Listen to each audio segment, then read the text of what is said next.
He wouldn't tell us which country it was. It wasn't until later we knew that what he referred to was the Soviet Union. Chinese communist leaders believed that the revolution would be led, as Marx had written, by workers in the cities. But a small group in the party believed the key to revolution lay in the countryside, where most of China's people lived. This renegade group was based in Jiangxi province. It was led by Mao Zedong. Mao came from a prosperous peasant family. He was a founding member of the Communist Party. He had worked with the nationalists at the military academy in Canton, training students to organize peasants. After Chiang Kai-shek's purge, Mao returned to the countryside. By 1927, he and a small group were organizing peasants in Jiangxi province.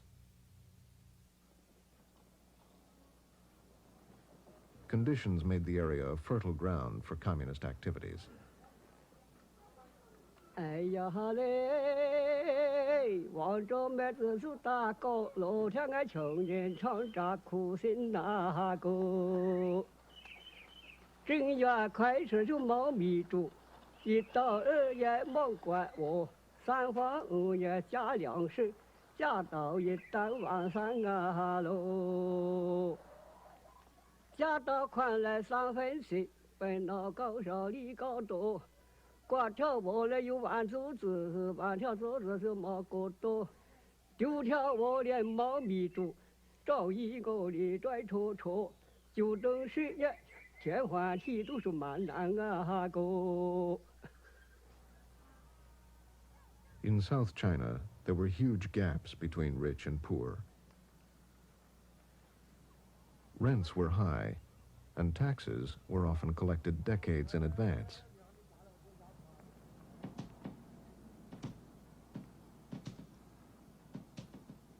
Landlords were called the masters of the earth. One of the 4 tyrant landlords, by the name of Zhou, came to our house and saw my 15-year-old sister and took her to be his wife. He not only wanted to take my sister, he also wanted me to be his maid. I was only 7. My father refused. So he demanded 1,000 silver dollars to buy a maid instead. My father didn't know what to do. Rather than let me be a maid, my father sold me as a child bride.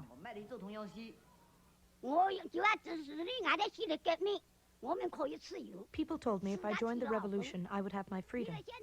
I could choose who I wanted to marry. If I didn't join, I'd have to marry this man who was over 30. So I thought if revolution could save me from this, I would join. The communists organized peasant associations and began social reforms. Their actions unleashed pent-up hatred of local landlords, and violent class struggles soon erupted. We smashed the landlord's opium pipes and took away his grain and clothes. He started looking for his money. The landlord wasn't home. His wife was hiding in the attic where rice straw was stored. We found her. We questioned her for several days, and then we killed her.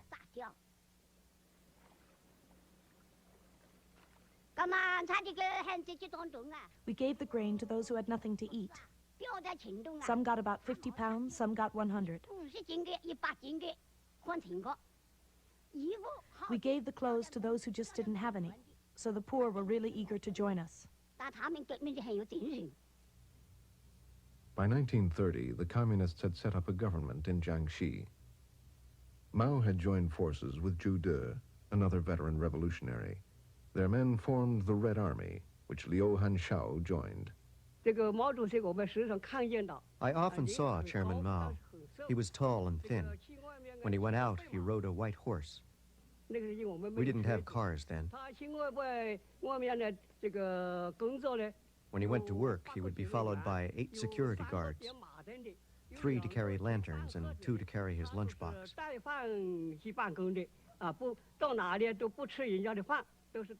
He wouldn't eat in someone's home. He took his meals wherever he went. Sometimes when there was a meeting, he would stand on a mound and shout slogans. He would shout, "Advance to Nanjang! Advance to Nanking! Take Chiang Kai-shek alive!"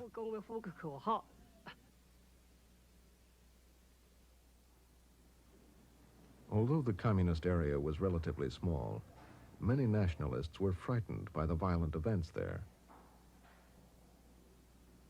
Chiang Kai-shek was concerned. The people under attack, the middle and upper classes, were the base of his support. He launched a series of military campaigns in Jiangxi.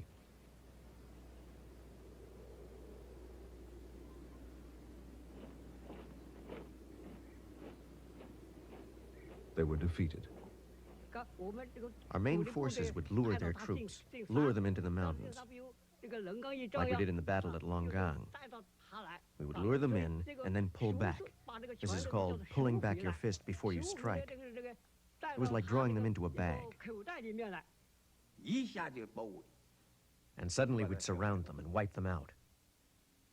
Understand? We'd lure the enemy deep, deep into the Soviet area, and then suddenly surround them. We wiped out their 18th Division this way. All 9,000 of them, from the commander down to the cooks. Not one escaped. This is called mobile or guerrilla warfare. Chiang's forces were defeated by these guerrilla tactics 4 times, but he continued to attack. In 1934, he launched an ideological offensive called the New Life Movement, a mixture of traditional Confucian values and European fascism. He hoped to create a disciplined and orderly society by reforming social behavior. People were instructed to button their clothes, stand straight, and not to eat noisily. The movement only reached a small section of the middle class and failed to solve the peasants' problems.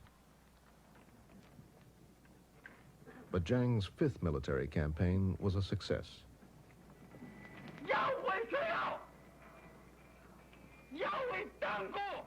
In an all-out effort, Chiang had gathered nearly 1 million soldiers and all the military machinery he could muster. And he changed tactics. We adopted the tactic of moving step by step. The stronghold tactic, do you understand?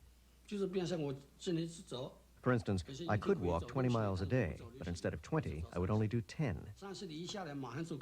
And I would stop and dig trenches and build blockhouses.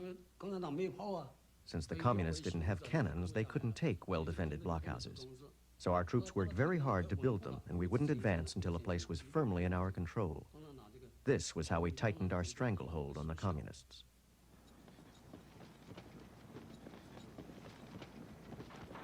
As the nationalists began their new tactics, the communists changed theirs. That was when our party made one of its biggest mistakes, the biggest.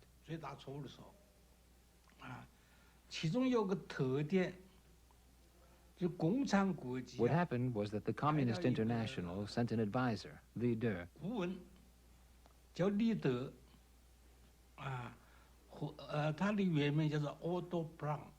Whose original name was Otto Braun.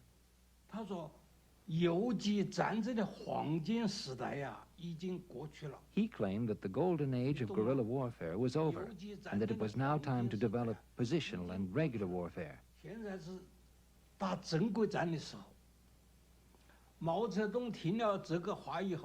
When Mao heard this, he realized that he and Li De would never agree.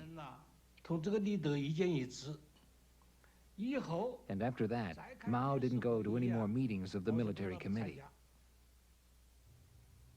Communist Party leaders supported Otto Braun, the German Comintern representative. Mao lost his position as head of the government, and his guerrilla tactics were abandoned. Then we used blockhouse warfare to deal with their blockhouse warfare.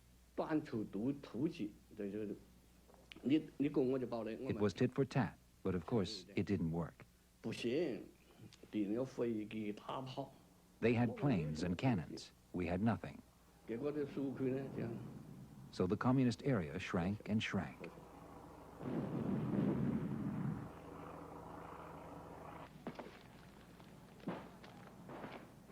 The nationalists were winning.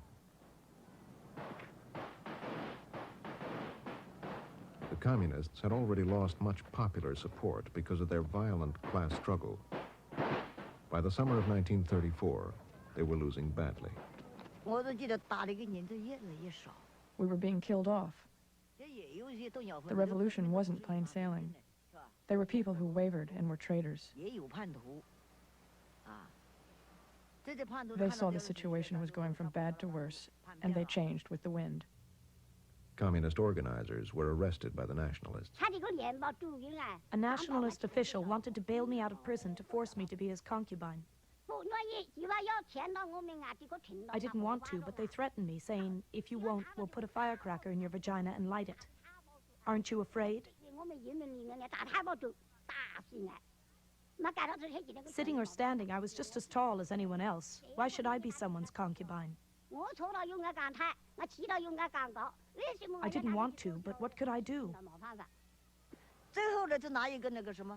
Finally, they took a red-hot wire this long and forced it through my leg. One from this side, and then from that side. They put the hot wire through my leg. I still have the scars. I was hung up by the arms. I was tortured 3 times, and then they let me down. I was too numb to feel any pain. My interrogation went on from 9 in the morning till 4 in the afternoon. Then they dragged me back to my cell and said, tomorrow we'll send a platoon of soldiers and rape you to death. That really frightened me. I wasn't afraid of being killed, but how could I stand being raped? Though they were just threatening me, they really made it look real. When I was taken out the next morning, there really was a platoon of soldiers waiting.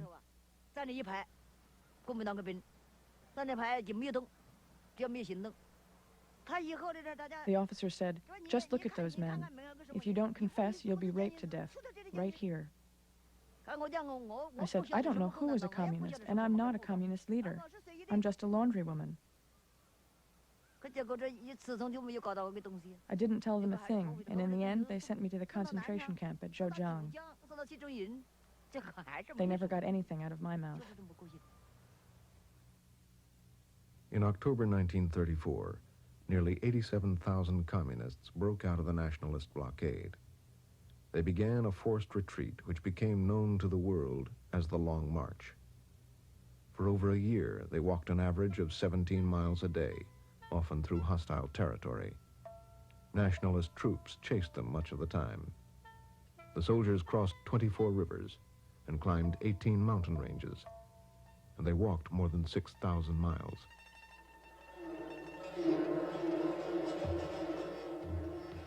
For the survivors, it is remembered as one enormous battle going on forever.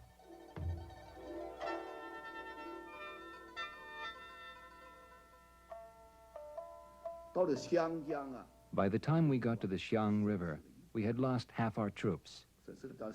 We lost 30 to 40,000 people. They weren't battle casualties. We lost them on the road. We were on the march day and night. Everyone was complaining bitterly. We didn't know where we were going. Chairman Mao was out of power. He marched with the troops. When they reached Zuni, meetings were held. Otto Braun and his supporters claimed that the nationalists had won because they were stronger. Mao said it was because Braun's tactics were wrong. For the first time, Zhou Enlai openly sided with Mao. Zhou Enlai disagreed. Zhou did not think we had lost because of the enemy's strength, but because of our own strategic and tactical mistakes, since we had won in the past. Then Mao spoke. The atmosphere was calm. Everyone was reasonable.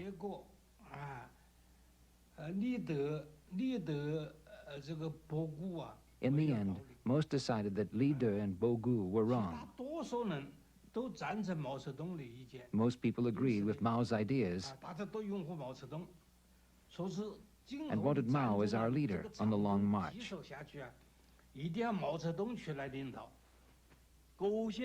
We were so happy. We called an officers' meeting. We had a meal, 2 dishes. We were banging on the tables with our chopsticks. Yeah, yeah, banging on the tables. We were so happy we were dancing. We supported Mao. That's what it was like, I'm telling you. The meeting was a victory for Mao and his belief in guerrilla tactics. He became the leader of the Long March, and soon of the entire Communist Party. Otto Braun lost his influence. From this time on, the Chinese Communists received virtually no help from the Soviet Union. The march went on. The soldiers continued to face the threat of relentless nationalist attack, and nature, which was often just as lethal. When they crossed the snowy mountains, most of the troops who came from the south were completely unprepared. It was snowing, and there were hailstorms. I had to stop because it was too slippery, and if I fell off the edge, it would be all over. And it would be easy to fall off. So I decided to take my shoes off and walk barefoot. When my feet touched the snow, it was impossible. The coldness started from my feet and slowly climbed up my legs. My legs went numb. I couldn't walk. Then I saw Yan Chenqing. He was wearing a pair of straw sandals, and he had an extra pair. He couldn't stop walking, so he just threw the sandals to me and kept going. By then, the cold was already up to here. When it gets to your heart, you die. After I put on the straw sandals, I stamped my feet for a few minutes. And I could feel my legs again, and I could walk.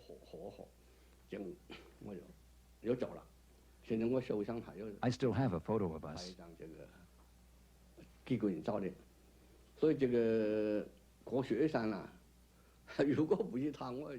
If it weren't for him, I'd have died in 35 in the snowy mountains. Hundreds did die of cold, altitude sickness, and exhaustion. The shared hardships forged firm bonds between the soldiers and earned Mao unswerving loyalty. Mao Zedong gave me his ration to eat. 3 little steamed buns in a little bowl this big. At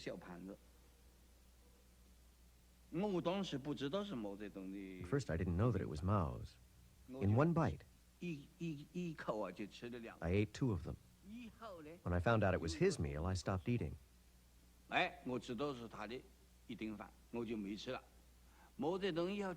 He said, "You must eat. You still have to march." He forced me to eat the last one. So Mao was very kind to his subordinates. He took good care of us.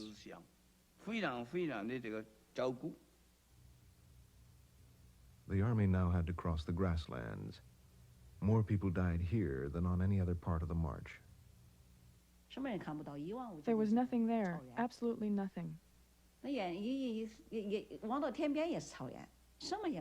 As far as you could see, all there was marsh, the endless marsh. No trees, no houses, nothing. Stepping on the grass was like stepping on bean curd. It was soft. From time to time, someone stepped in the wrong spot and fell into the mud. If you fell in up to here, it was all over. When the mud was up to your chest, no one could save you. You could die at any second. You just couldn't tell. We finally got hold of a newspaper and learned that there was a communist base in northern Shanxi province. It was only then that we decided to go there. We needed to rest and regroup.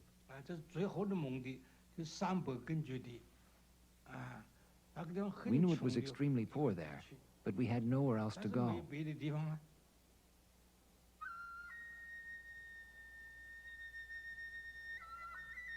The Communists reached Yan'an, the end of the Long March, in the fall of 1935. 95% of the Red Army had been lost.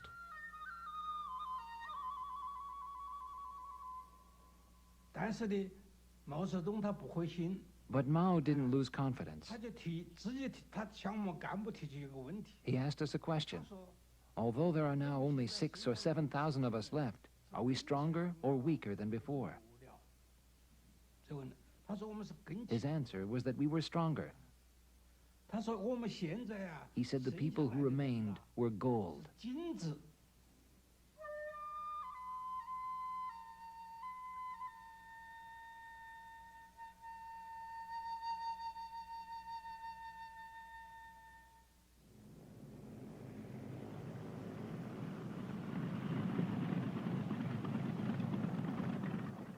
Chiang Kai-shek had nearly wiped out the communists. But he faced another threat, a foreign threat, which many considered more dangerous than the communists: Japan. For years, Japan had had economic interests in North China and Manchuria.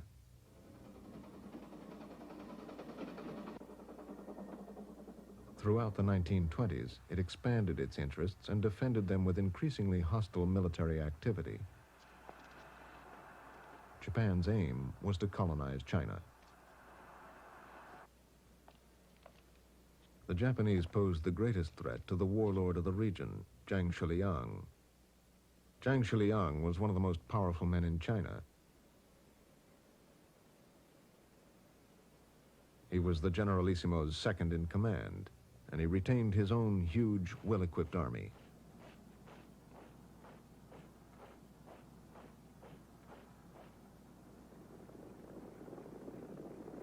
In September 1931, the Japanese attacked Zhang Shiliang's troops. We bore the brunt of the attack. The brigade commander gave orders. First, he telephoned me and asked me about the situation. Then he gave the order, "Don't resist. You are not permitted to resist." I pointed out that the enemy had already begun to attack. He said then, "Collect the soldiers' weapons and hide them in the storehouse."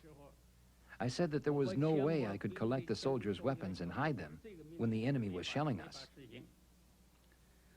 He said, "Then why don't you withdraw?" I said, "I have only received an order to offer no resistance. I have no order to withdraw." He said, "It would be better if you withdraw. Otherwise, you will be held responsible." Then the phone was cut off. The Chinese troops did not resist, and the Japanese quickly seized control of all of Manchuria. Chiang Kai-shek, afraid the Japanese military would crush China, had chosen a policy of non-resistance. His deputy commander, Zhang Shiliang, protested the situation.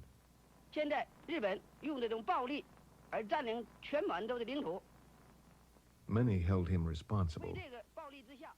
Others believed he had received orders from Chiang Kai-shek, and they blamed the government. We should have resisted. If I had been brigade commander, I would not have withdrawn. I would have resisted until daylight. When a foreign army attacks the cities of another country in broad daylight, I don't think that can be justified to the world. We have a saying, an army is maintained for 1,000 days to be used for one. Why didn't they fight? I was very angry.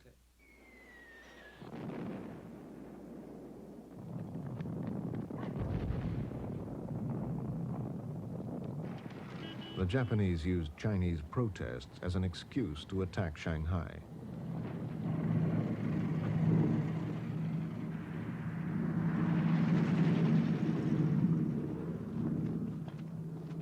This time, there was hard-fought resistance.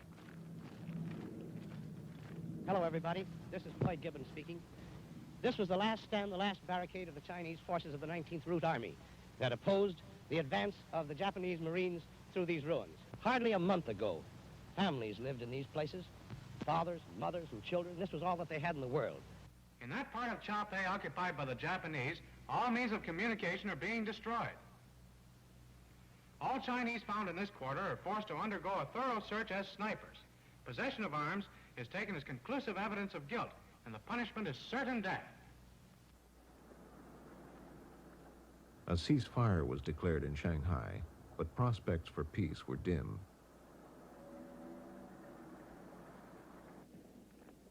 On March 1st, 1932, Japan set up a puppet government in Manchuria, which they renamed Manchukuo.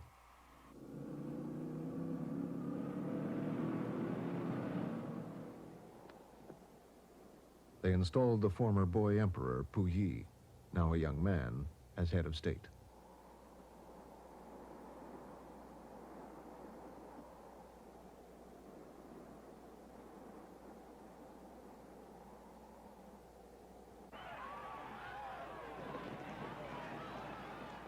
The Chinese were angered and humiliated by the Japanese attacks and by the government's response. These feelings were expressed in demonstrations, the arts, and in feature films. 同胞们，起来！起来去杀尽我们的敌人！同胞们，走！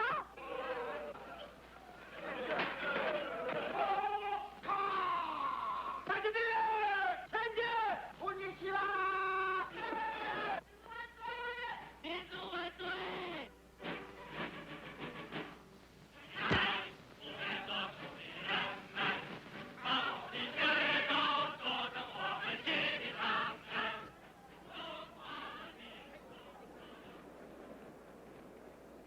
But demonstrations against Japan were quickly suppressed by the government.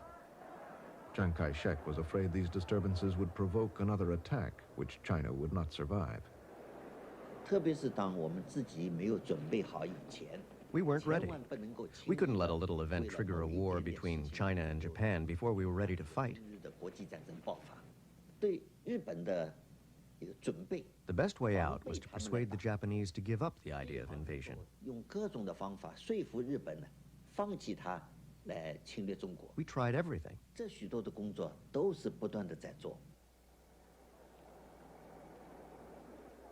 The nationalist policy was that to resist foreign aggression, the country first needs internal pacification. This was stated by Chiang Kai-shek, and it was in all the papers. It was absolutely necessary to wipe out the communists before we could fight Japan. Mao and Zhu De knew that Chiang would strike while they were still weak from the long march. In an effort to prevent this and to harness popular anti-Japanese feeling, Mao called for the nationalists to unite with the communists against Japan. Mao declared, "We cannot even discuss communism if we are robbed of a country in which to practice it." But Chiang continued his plans to attack the communists. Again, Zhang Xuliang, seen here next to Chiang, disagreed. He and his men only wanted to fight Japan to recover their homeland. But they could not make the Generalissimo change his mind. In December 1936, in a desperate act which shocked the country, Zhang Xuliang ordered his commander kidnapped. Sun Mingzhu and some heavily armed soldiers stormed Chiang Kai-shek's residence. When I got to the bedroom, I saw that it was a mess and no one was there. I felt Chiang Kai-shek's bed. It was still warm, so I knew he hadn't been gone long. So we went up, and behind the hill, I saw him squeezed between two rocks. It was a spot that everyone called Tiger Stone Rock. He was standing there. He was very frightened. His face was covered with dirt. He was in pajamas because he hadn't had time to get dressed. I saluted and said, "Please, Generalissimo, come quickly." I was afraid that someone might shoot him. I felt a heavy responsibility. The day he was kidnapped, our Central Committee immediately held meetings. In the evening, we held an emergency meeting. Everyone was trying to figure out how to save him. Madame Jiang flew to Xi'an.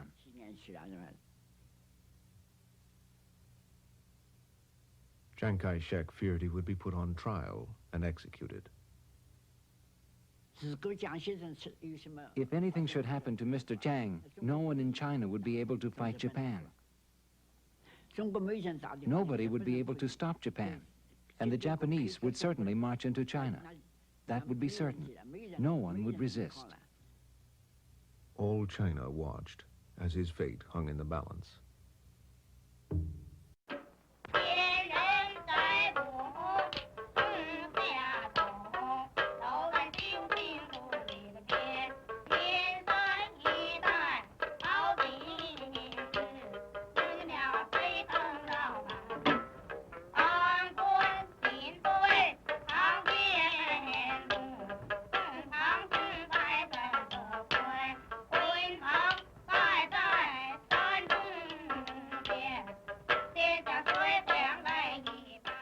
Shanghai, China, the Paris of the Orient. In newsreels of the 1920s and 30s, life here looked fun, an exotic mix of East and West.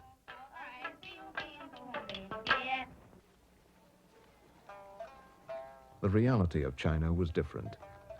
Most Chinese lived in the country, where their lives continued largely untouched by the 20th century.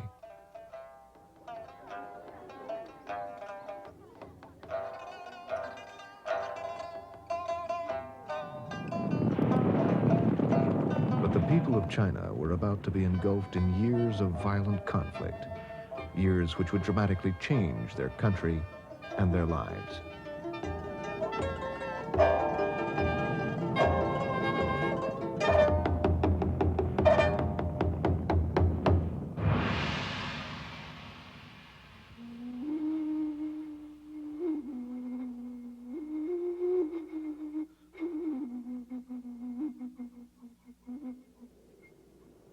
In these years, China's leader, Chiang Kai-shek, faced two major threats to his power. The communists, led by Mao Zedong, and the Japanese. They controlled most of North China and planned a full-scale invasion. Many Chinese demanded that Chiang's government fight Japanese aggression, but he was afraid the Japanese military would crush China, and he refused. In December 1936, anti-Japanese feeling boiled over and created an astonishing crisis. Chiang Kai-shek's deputy, in an effort to force his commander to resist Japan, kidnapped him.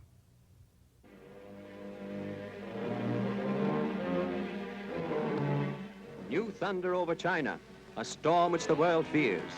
Through the tea races the shocking news of the kidnapping of Chiang Kai-shek, who is given credit for unifying the nation. Some say the most ominous kidnapping in history which threatens world catastrophe. And now again the whole world... As the world waited, Madame Jiang flew to be with her husband. Zhou Enlai for the communists went to help negotiate. The negotiations went on day after day. Finally, Jiang was released. Everyone had recognized that he was the only man who could lead the country.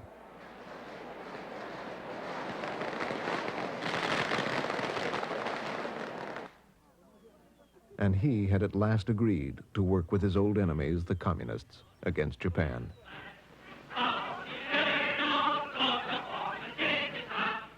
It was the beginning of the United Front.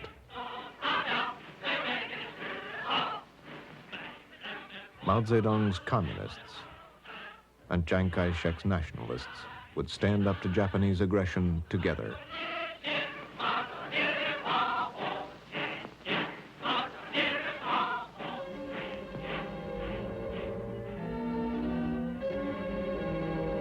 Here's where it started. The Marco Polo Bridge, a few miles southwest of Peiping. On July 7th, 1937, fighting broke out on this bridge between Chinese and Japanese troops. Within days, Japan launched a full-scale invasion of China. It was the beginning of World War II in Asia.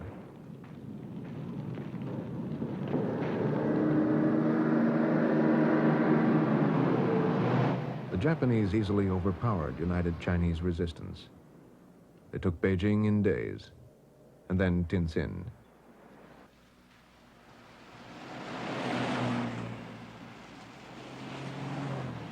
The Japanese swept inland.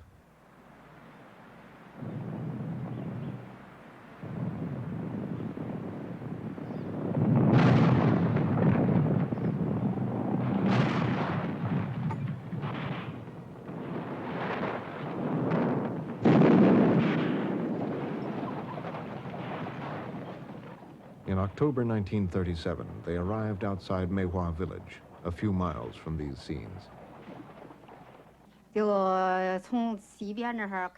Japanese devils entered our village from the west side. They started killing and burning their way through the village. They were just brutal. They killed 46 families and even every animal they saw. Then they got to my home. We were hiding in the cellar. Japanese devils shot into the cellar. We children all cried, "I want to get out, I want to get out." When my father got up, 3 devils stripped him to the waist and tied him up.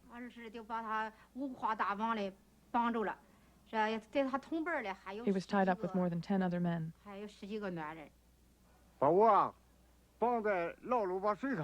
I was put in the pit. It was full of people. They'd been there a long time. The Japanese kept bringing more and more people. I was there for hours. Later, about another 200 people were pushed in. The pit was full. Bullets were whistling. A bullet hit my hand. Felt numb and hot. It didn't hurt. I didn't move. It got dark. I ran away.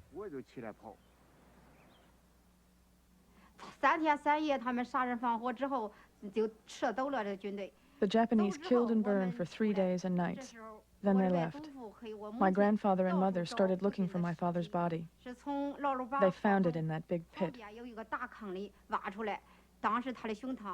There were bullet holes in his chest.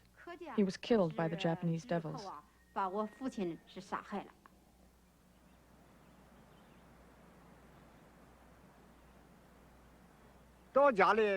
When I got home, I pushed the door open.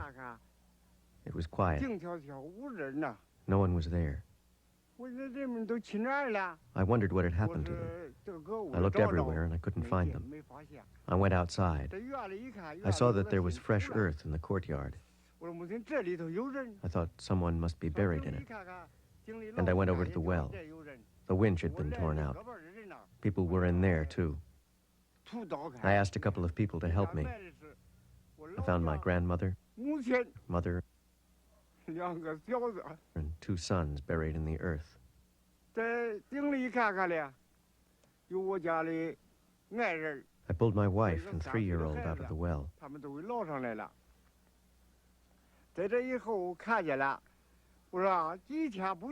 I hadn't seen them for just a few days. And now none of them could ever talk to me again. It was too horrible. I buried them. That's all.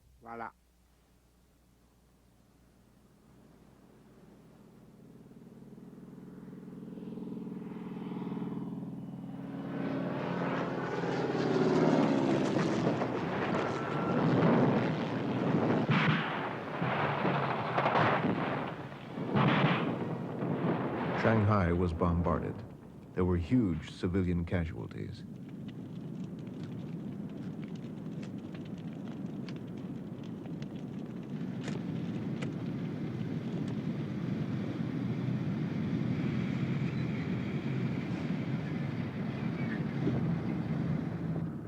Nationalist troops fought hard, but they were forced to retreat. Shanghai fell in November 1937. In just 5 months, the Japanese had captured half of China's seaboard. Chiang Kai-shek and his wife appealed to the world for support. To you, who are enjoying the serenity and security of your own homes, I wish to bring a message from the women of war-ridden China.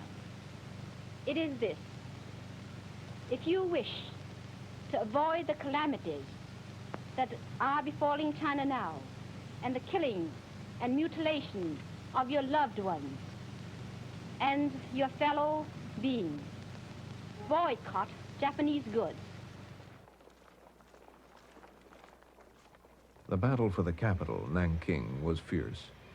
Again, the Japanese overpowered nationalist resistance. In December 1937, the Japanese entered the city, and they began to butcher civilians. An estimated 200,000 men, women, and children were massacred. It was called the Rape of Nanking.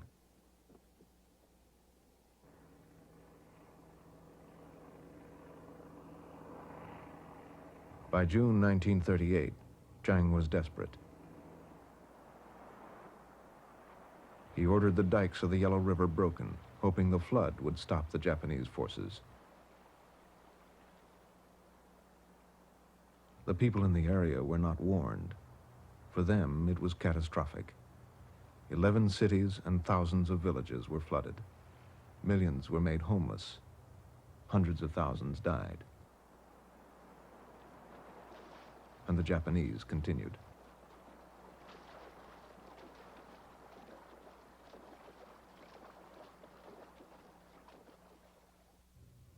They had taken all of Chiang Kai-shek's power base. Now he adopted classical military strategy to trade space for time. Taking advantage of China's huge size, the government and the army retreated thousands of miles inland.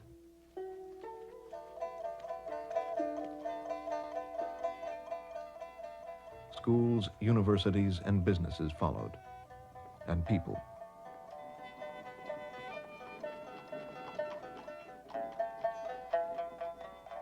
From all over occupied China, millions left their homes and fled in a massive exodus.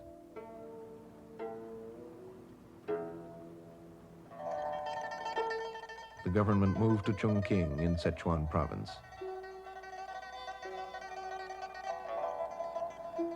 It was a remote, undeveloped region ruled by warlords and had never been under Chiang's control.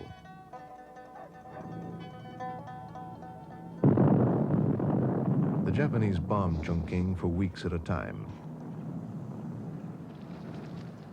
The war effort was hopelessly undersupplied and underfunded.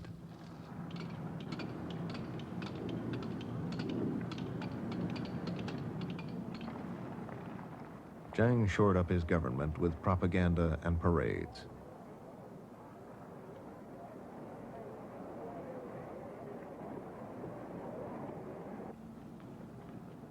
To boost morale, Madame Chiang Kai-shek toured hospitals and orphanages.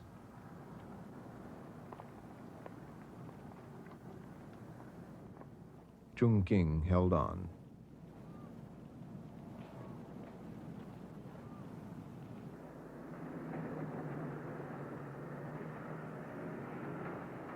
Many other Chinese traveled to the northwest, to Yan'an, where the communists had set up their headquarters after the Long March. They came because they wanted to fight Japan, and because there was a sense here of building a new society.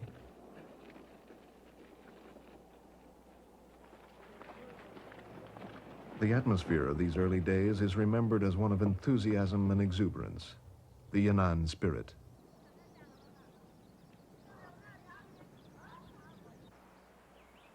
Yan'an was still small enough that most people had contact with the leadership.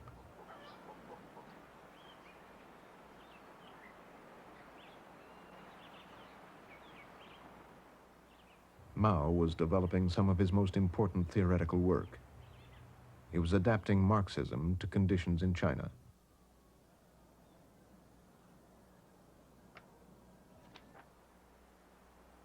His theories were studied by all who came to Yan'an. I went to the anti-Japanese university in Yan'an in the fall of 1938. We had classes on current affairs, philosophy, and so on.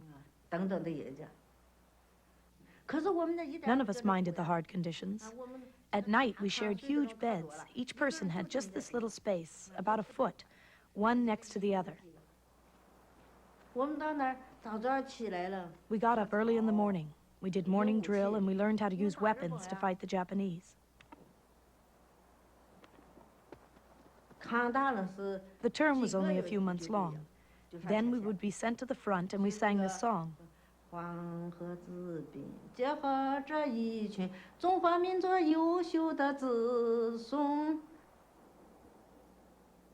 From Yan'an, the young people were sent to work in villages throughout North China and Manchuria. They recruited anyone who would resist Japan. They also changed the face of North China by initiating moderate reforms, reducing land rent and taxes. They held elections and introduced voting. The communists carefully built rural middle-class support, and they avoided the violent class struggle they had used in the past. Our slogan was, if you have money, give money. If you have a gun, give your gun. And if you are healthy, come and fight. We didn't attack the rich. We even allied with landlords as long as they were not collaborators and wanted to resist. I am from a rich farming family. When the party started in our area, why did they come to us, who were upper class? Because the poor peasants couldn't afford to give up their work in the fields. Besides, they were not necessarily more progressive than we were.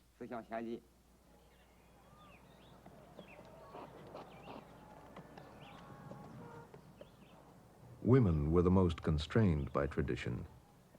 Even in the early 1940s, many young girls still had their feet bound, and they were often treated as virtual slaves by their families.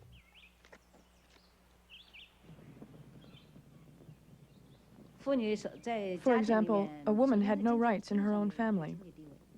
Since she had no income, she was dependent.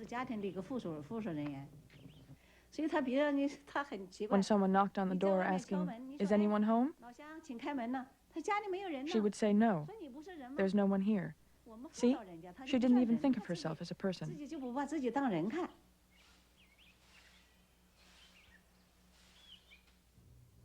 Wang Xinlan had married Xiao Hua, a young communist officer.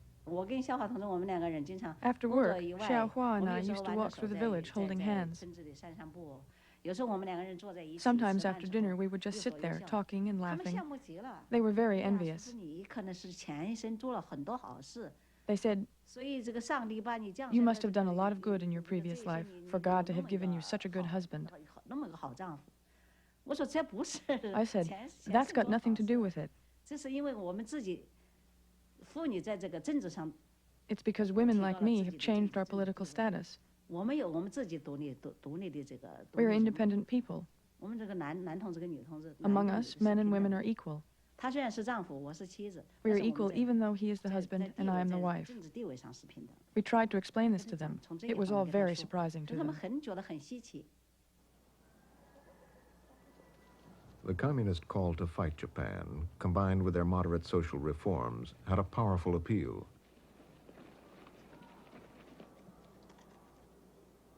Throughout North China, the party established a solid base of support. And the resistance they organized was effective. Liang Liangheng describes how he and a friend ambushed a Japanese regiment which came to their village. These two areas had more than 10 landmines. When the enemy came, we triggered the mines. They got blown up on both sides. We wouldn't let the bastards get away. The enemy came towards us, and the two of us were really happy. The guy with me was called Feng He. I said, "What about it, Feng He? You get the officer. I'll get the guy over there." Feng He aimed at the Japanese officer. Bang! He got him right in the head. He keeled over. I pulled my trigger. Bang! Got another one. The enemy sent a regiment with 100 carts. They came to take our wheat, but we didn't lose any. Their carts didn't go back empty, though. They carried the bodies of 60 dead devils. The Japanese responded to communist resistance with a campaign of terror called Burn All, Kill All, Loot All. They decimated any village with communist connections and fragmented communist control of the region.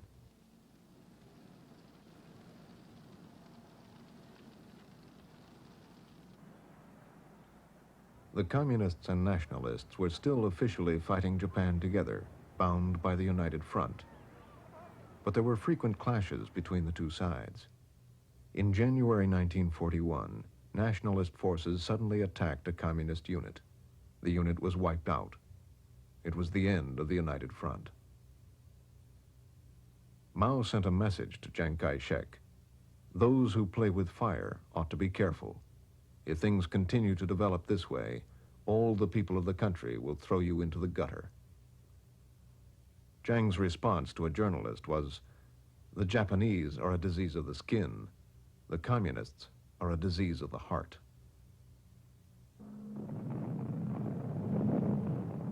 Chungking. The Japanese continued to bomb Chiang Kai-shek's wartime capital. By December 1941, the war had been going on for nearly 5 years. Nationalist armies had taken beating after beating. Japan was winning the war. Japan launched a surprise attack on Pearl Harbor, and the United States declared war on Japan. I knew then that Japan was bound to be defeated, bound to lose the war. Today, we, the people of the United States, fighting a desperate rearguard action against the Japs, grimly realize that our future depends upon holding a fighting China as our ally. Well, may we ponder what might happen if China should fall, if the full force of Japan, now deadlocked in China, were released to strike into India, into Australia, into Mexico or Canada, or California. Despite the propaganda, the Allies gave China low priority. They were struggling to survive the war in Europe. General Joseph Stilwell was named the top American commander in China. Stilwell had lived in China and he spoke the language. His job was to keep China in the war and improve its fighting capacity.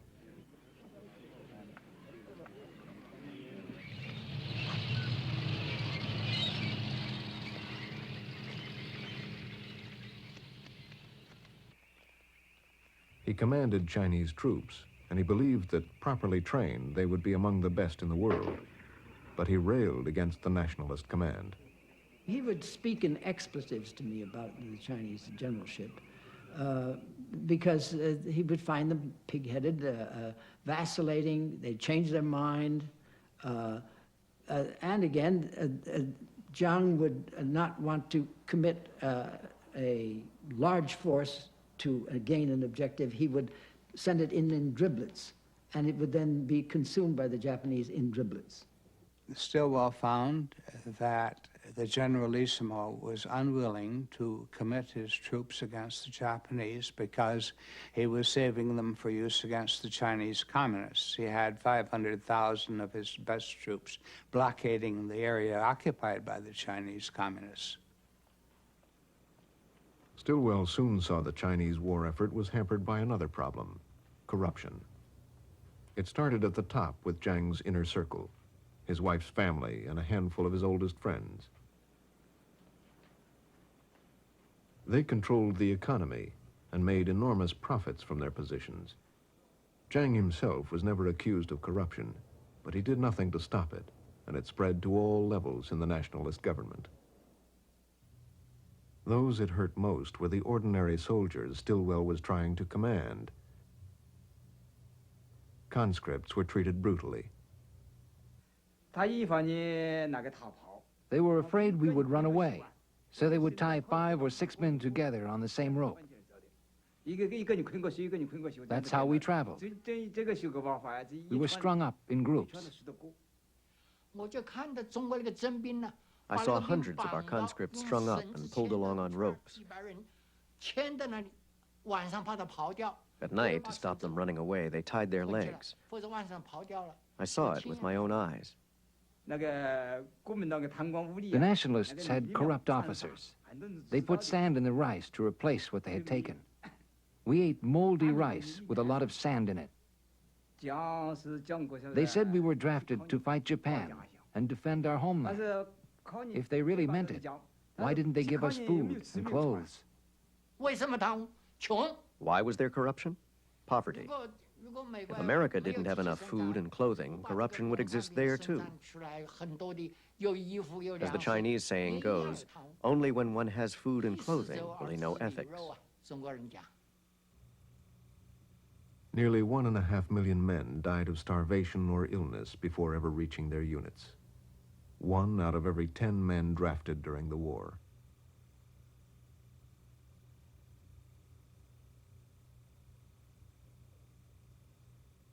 Stilwell and the Foreign Service officers filed reports about nationalist corruption and other problems to no avail.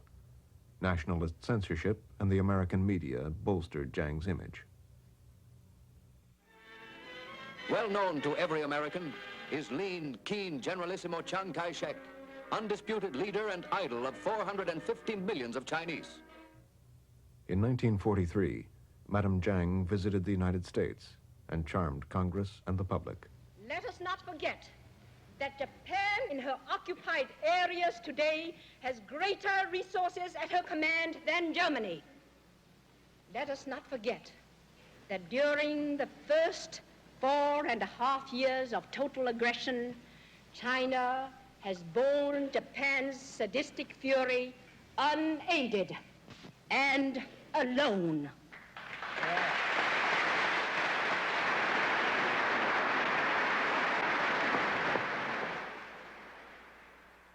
She repeatedly requested huge amounts of money and supplies for the government. When the U.S. Treasury expressed reservations, Chiang threatened to sign a separate peace with Japan. And so millions of dollars were sent. No one had to account for the money, and much of it simply disappeared. To be fair, I must say that in any government, at any time, there will be situations we don't like. Some unfair and illegal behavior. This can happen in any country, any government, at any time. Especially during a period of bad economic conditions after years of war. Naturally, some people are tempted by material things.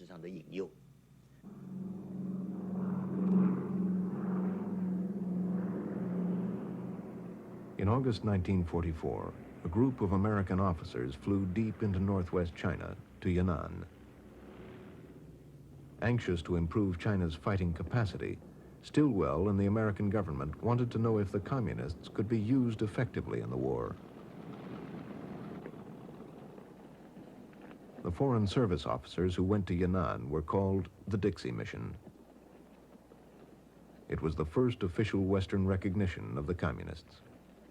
My first impressions, well, Mao Zedong was a large, even then slightly tending towards plump individual with a very smooth face, no facial hair to be noticed. And he was not what you would call charismatic. He was straightforward, did not dwell on polite phrases at all, but there was no question that he was the boss. Everyone was deferential to him, including people like Zhou Enlai and Zhu De. They looked to him, and when he spoke, no dog barked. Mao was now the undisputed leader of the communists. The year before, Mao Zedong thought had become their official ideology. No criticism of Communist Party policies was tolerated.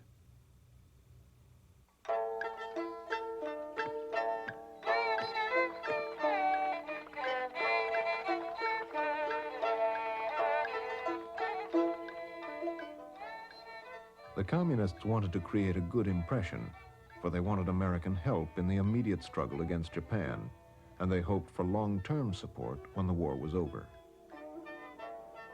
The American officers spent a year in Yan'an assessing the communists' organization and their military potential. Apart from a few Russian advisors, they saw no evidence of Soviet support. With full U.S. government approval, the Americans instructed the Communists on strategy and weaponry. They watched guerrilla tactics.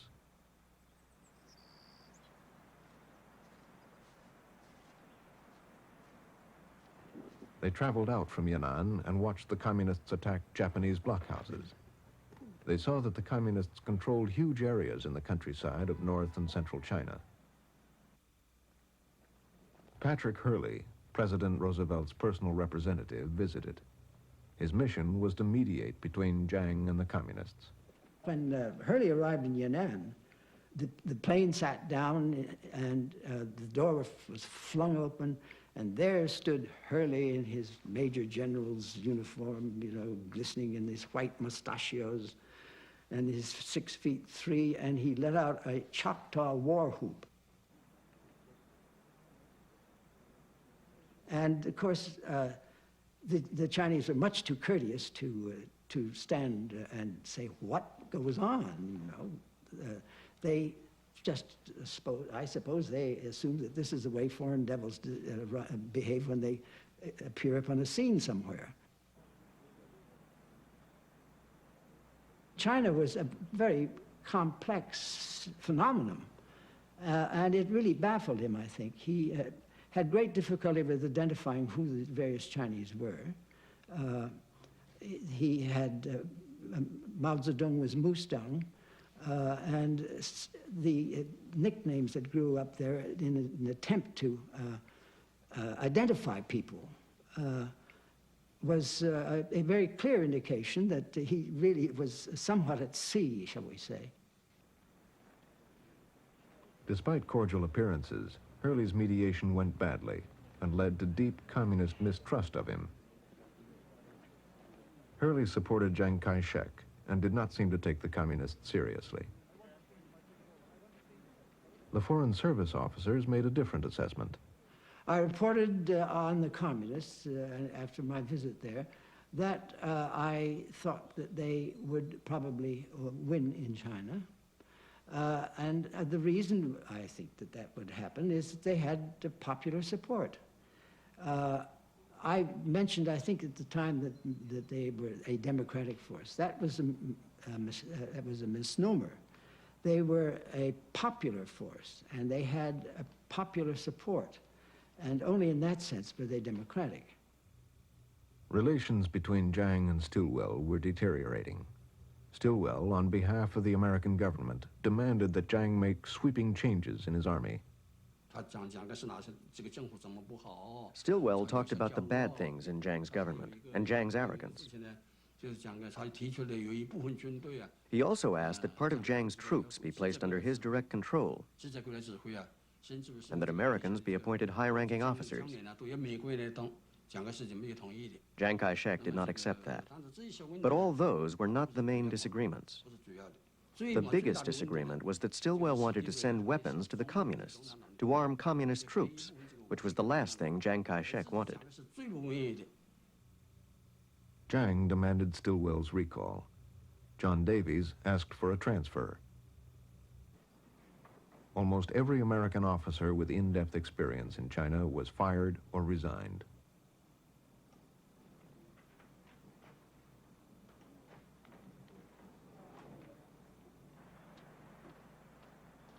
Chiang now had undisputed control of China's war effort.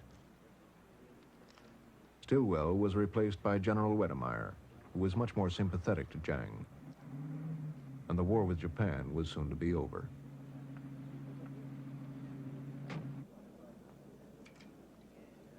In August 1945, the atomic bomb was dropped on Hiroshima, and the Japanese surrendered.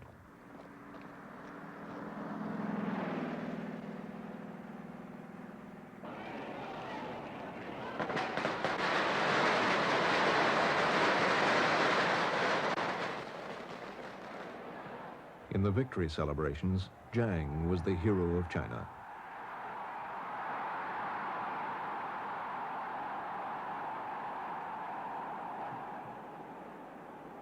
But the quick end of the war left an important question unresolved.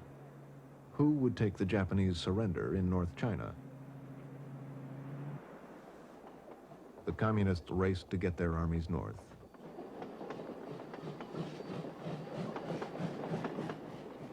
Nationalist troops were airlifted by America to arrive first. General Lu Jingzhao remembers what Mao said about Chiang Kai-shek. He wants to come down the mountain to harvest peaches. That's what Mao said. Our people and our army had made great sacrifices behind the Japanese lines. So we wanted to take the surrender in those areas. I rode all night back to the front. You couldn't say we were harvesting peaches, but we did want to taste a few. Civil war seemed inevitable. Patrick Hurley, now U.S. ambassador in China, persuaded Mao to go to Chongqing for talks with Chiang.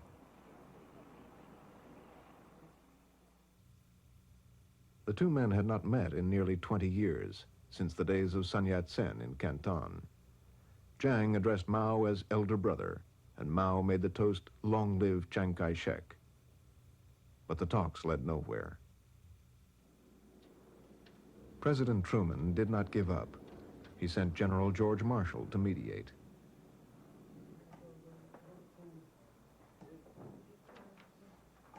An agreement was signed, and then quickly broke down.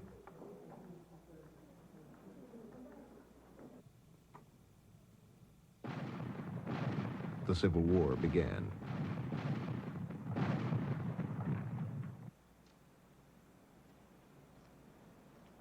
At first, it went badly for the communists. In March 1947, Mao announced to his troops that they would withdraw from Yan'an because of a successful nationalist advance.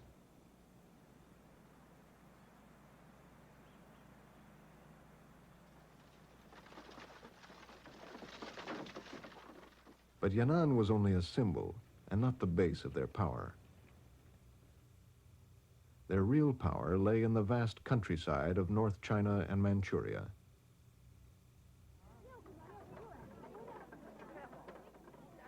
It had been built up during the war with Japan, when moderate reforms had attracted support from all economic levels of society.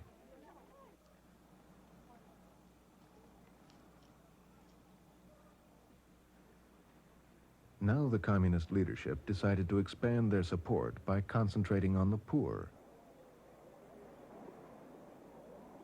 They launched a radical land reform movement, attacking their old allies in the prosperous middle class. In Li Laoqi's house, we first drove out his cattle and pigs. Then we took all the furniture, cabinets, and trunks out of his house. We took all his clothes, too. After that, we shut him up in a small room and told him to write a confession. Then the people wanted to struggle with him. They shouted, "Li Laoqi, you must confess honestly. Who did you exploit? How much money have you piled up? Where have you hidden it? You must confess." We struggled with him for a long time. He had buried his silver dollars underground. We got him to confess where he had hidden the money. As the poor divided up the land of the prosperous, many communists were torn between the demands of the party and of their families. Even veteran party members were attacked. When the reforms came, you had to go along with them. Because I was a party member, I had to take the lead. My parents didn't agree with me. Even though they were in charge of the family property, they had to listen to me.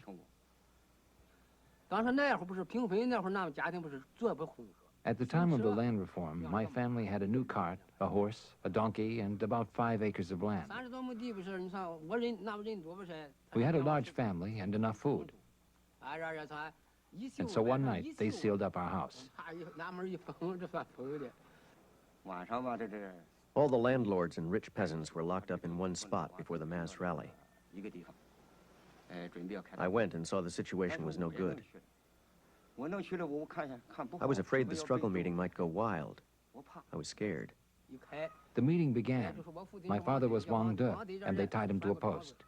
Everyone in the village was there, and then they went crazy. Some innocent people got beaten and some bad people got beaten. Village leaders tried to control the mob.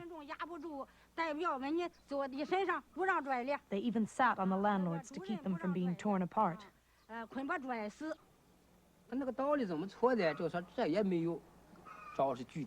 What they did was wrong. They ignored the facts. If you weren't poor, if you were better off, then you were guilty. That's how they reasoned. Land reform had become mob rule. It tore families and villages apart. The communists began to lose support. In December 1947, Mao urged restraint. 5 months later, the movement was stopped. The communists tried to minimize the damage and backtracked to their moderate wartime policies. They managed to salvage peasant support.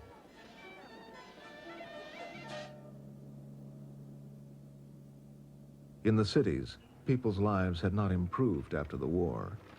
Massive economic problems were undercutting Jiang's support. The government's financial policies were chaotic. The currency system changed many times. The old Fabi paper money was changed to the new Fabi paper money. Then that was changed to the gold yuan. Then, when there weren't enough gold yuan, it was changed to the yuan shikai silver dollars. There was also gold, and even American dollars were used. The currency system was in complete chaos. So when people got paid in the morning, they would rush to buy things because prices would rise by the afternoon. Sometimes the price would double. People had a rough time.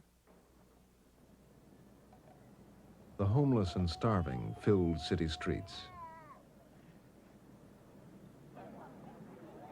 Black market trading and corruption were widespread.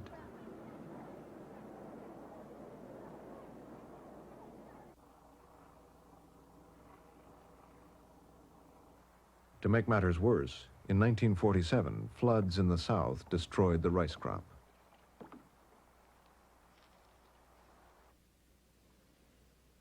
And in the north, there was a devastating famine. In response, the United Nations Relief Agency sent millions of dollars in aid. America continued to send vast quantities of war surplus and millions more dollars to help Jiang in his struggle against the communists. Many were certain that Jiang's family was embezzling huge amounts of this aid. He and his wife continued to ask for more. In 1947, President Truman sent Albert Wedemeyer back to China to assess the situation. Although it was clear that Jiang's government was corrupt and losing support, for America there was no alternative. Wedemeyer urged Jiang to effect immediate, drastic political and economic reforms. At the same time, he recommended more U.S. aid.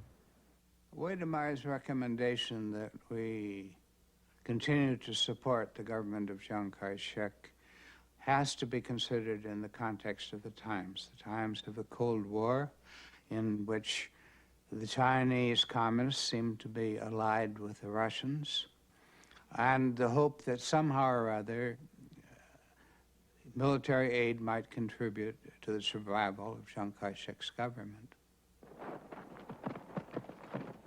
But American aid could not win the war for Jiang. He made the crucial mistake of overextending his forces in the north. The communists responded with a change in tactics.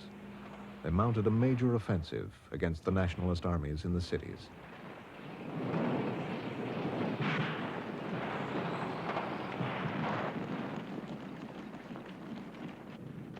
The change of tactics worked. By November 1948, after only a month and a half, the communists won control of North China. Nationalist troops were crossing over to us in divisions and armies. When we first got to the Northeast, we had 100,000 troops. Now we were 400,000 or 500,000 strong. Our equipment all came from the United States and Chiang Kai-shek. There was a joke among the soldiers.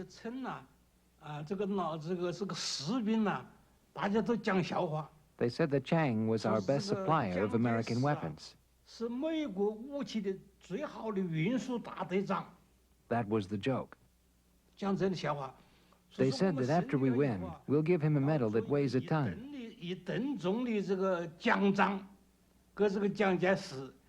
Because he did such a good job for us. After 8 years of fighting Japan, nobody wanted to fight anymore. Even I didn't want to fight anymore. Chiang Kai-shek reprimanded me. This war has to be fought. If we don't wipe out the communists, we'll die without a place to be buried.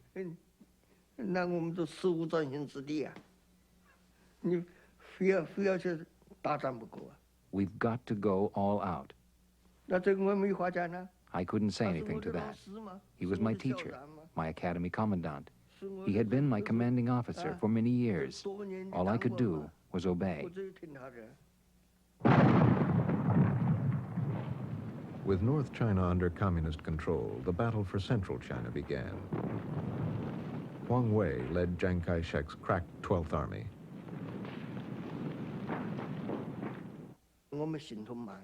Our movements were slow. Our equipment was heavy, cumbersome. We were fighting, retreating, and bringing up reinforcements simultaneously.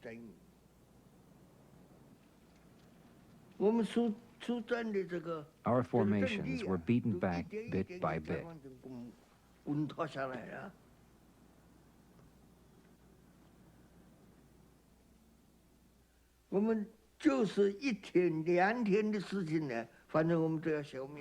We would be wiped out in 1 day, 2 days' time. So I gave the order to flee.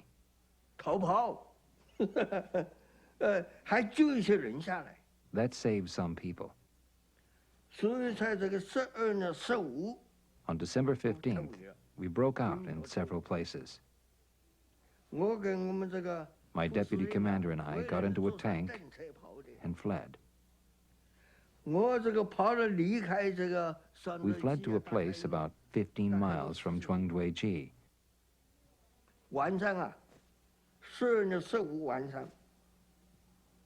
That evening, the evening of December 15th, the tank I was in broke down, couldn't move.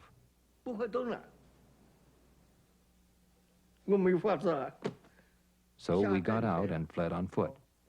The communists were everywhere. And they caught me.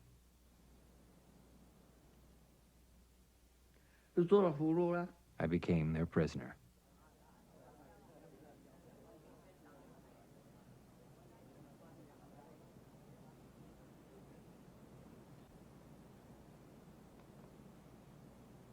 The nationalists failed because we completely lost the people's support.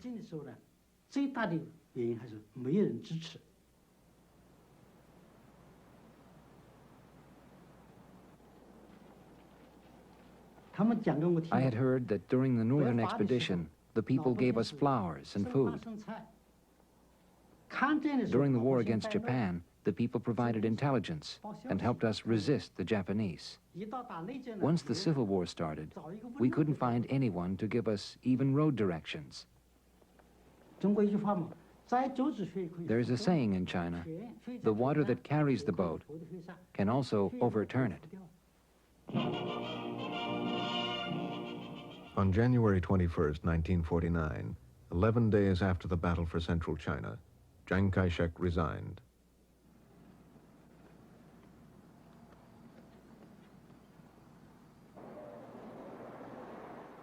In Shanghai, people were leaving in droves. Chiang Kai-shek and his government retreated to the island of Taiwan.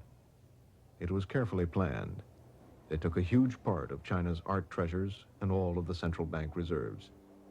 U.S. aid followed. The last shipments of arms and ammunition were sent to Taiwan, not to China. The government of Chiang Kai-shek had already made its preparations for transfer to Taiwan. So we never stopped supporting Chiang Kai-shek. Chiang did not give up all hope.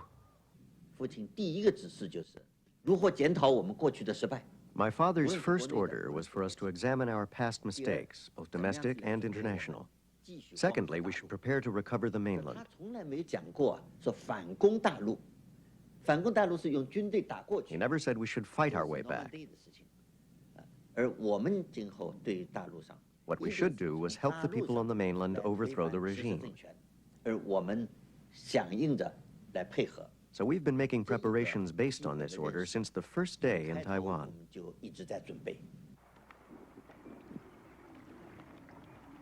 The war continued without Chiang Kai-shek. The communists prepared to cross the Yangtze River, heading for Nanking and Shanghai.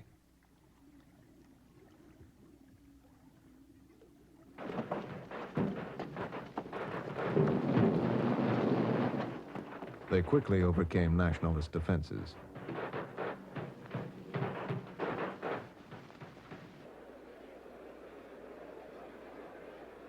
With the communists just outside Shanghai, the remaining nationalist police stepped up their anti-communist activities.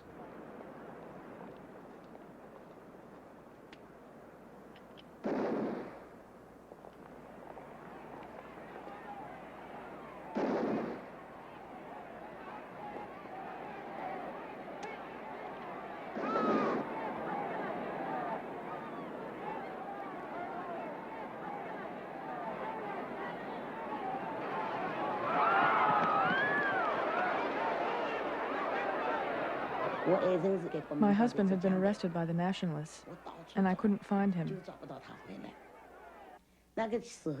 I was both happy and worried at the same time. Happy because the revolution would soon succeed, that was obvious, and worried because my husband had been arrested, and we didn't know where he was.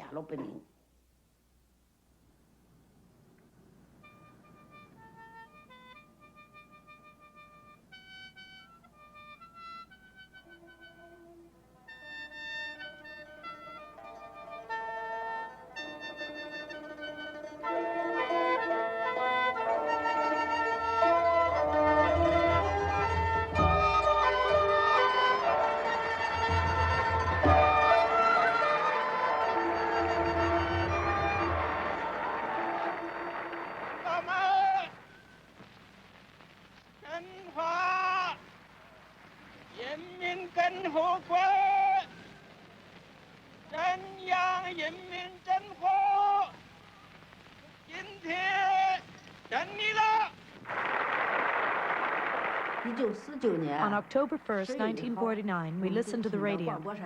We heard the ceremony of the founding of the People's Republic of China. Chairman Mao proclaimed that the Chinese people had stood up. All of us were overjoyed. We jumped around. We were really proud and happy.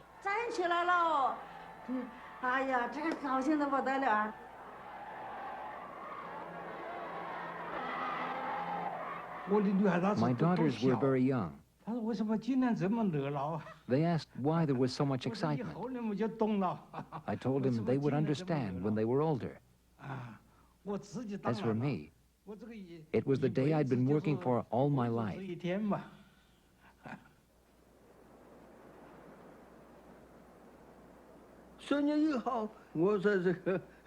October 1st, I was locked up in the war criminals prison.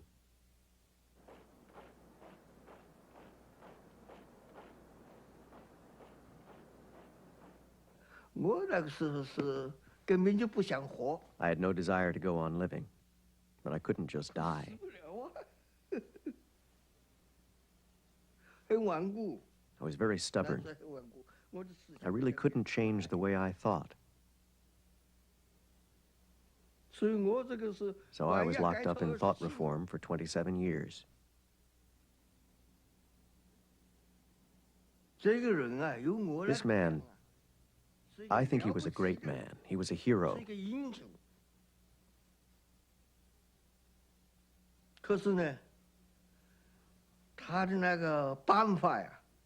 But his methods were the old ones of China.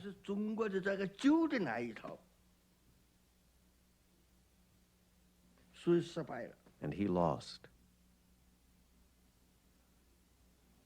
I put my life on the line for him. In the end, I was buried alive for him. You could say I was loyal to him to the end. Loyal to the end.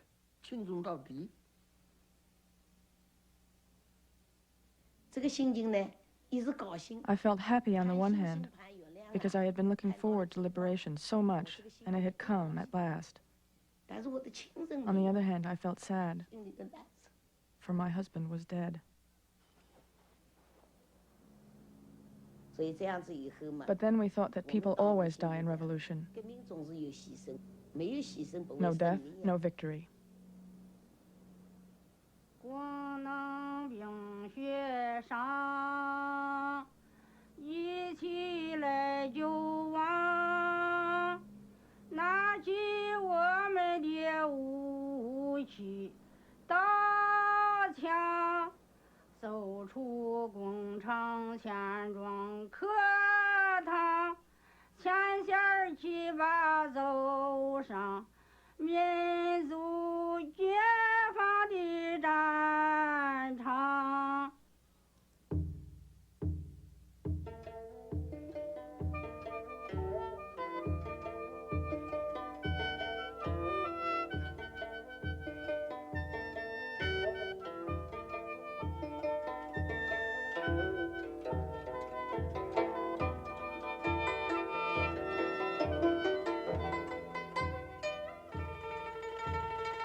Major funding for this program was provided by the National Endowment for the Humanities. Additional funding was provided by the John D. and Catherine T. MacArthur Foundation, the Corporation for Public Broadcasting, and the New York Council for the Humanities.